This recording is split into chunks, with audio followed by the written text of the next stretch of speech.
Roger. Well, the only thing I ask in response, Chris, is you need to use your loo. Yeah, Paul, I'm getting you now. Fine. G0CNN mobile. Yeah, Mike 0, Whiskey November uniform. Yeah, I can hear you perfectly fine now, Ian. Now you've come back down from wherever you were operating from.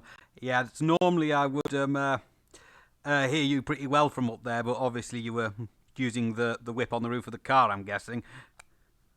Yeah, Roger. Well, I made the right decision because I looked at the weather and it was going to get really windy, and then after I'd set up, later on it's going to get really wet.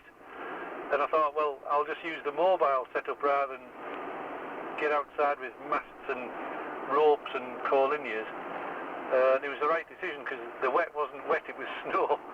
But I could hear you all the time. You were low down and scratchy, but I could hear you fine. And there was a lady on who came on late, Carol. She was at Sutton Bank. And I couldn't hear her hardly. And then she came up a little bit stronger, but funnily enough, I've heard her call since while I've been driving, and she's dead strong, so there must have been just one of those strange blocks between me and Sutton Bank. But yeah, I was saying to Chris, Paul, it wasn't as good as net as previous times, and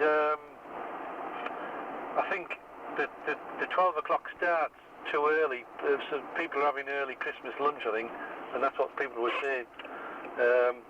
So anyway, so that was my experience. So I was at the spot where, you know, when you came and saw me a couple of years back, just on that same spot, G0CNN mobile at Scotch Corner. Yeah, G0CNN stroke M0WNU. Yeah, I know the spot you mean. Yeah, 'cause that's usually where you operate from.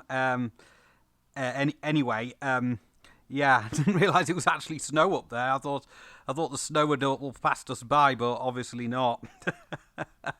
Yeah, yeah. So yeah, you were just say readable to me, but I was still struggling, but I could hear you. But like I said, it was only just so. But unfortunately, it was just the way it went, I suppose. Yeah, and I quite understand you wouldn't want to get out in that and put up masts and collinears and anything like that. So, yeah, very understandable. Right, I'll pass it back round to you for your finals. I think you're calling in by Chris G4FZN's place. So I'll pass it back to you for your final. G0CNN M0WNU. Yeah, Roger, Paul, and yeah, by the way, I hope you get sorted with another car this year, and all that's left in last year. That was all a bit of a pain, but yeah, I'm coming into Chris's village now, and yeah, the weather. Yeah, I'm glad I made that right decision because I would have been a bit annoyed. And one year I was weathered off. It was horrible weather. It was sleet and everything and hail, and then I got set up in the car. I wasn't running a net, fortunately. I was just going to see if I could contact some, and then we had loads of static rain on the hail, so it just wasn't pleasant. So I couldn't operate, so I packed in then. So I've always wanted the option of having a mobile setup, and then if it's really bad weather, in theory I can still go and just operate. So it worked. Couldn't get as far, I don't think, but maybe not too short. Yeah, so nice to work again, Paul, and catch you later on. G0CNN mobile, about to pull up in a couple of 100 yards, G4FZNs. Catch you later, Paul. Yeah, catch you later, Ian. 73M0WNU, now clear. Right, so as you would have saw from the live stream, I struggled to get hold of Ian at all, and my theory was 100% correct. He didn't put a mast up.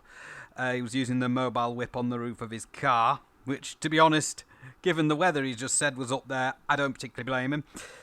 So, that's excellent. So I'd get in there, have a chat with him.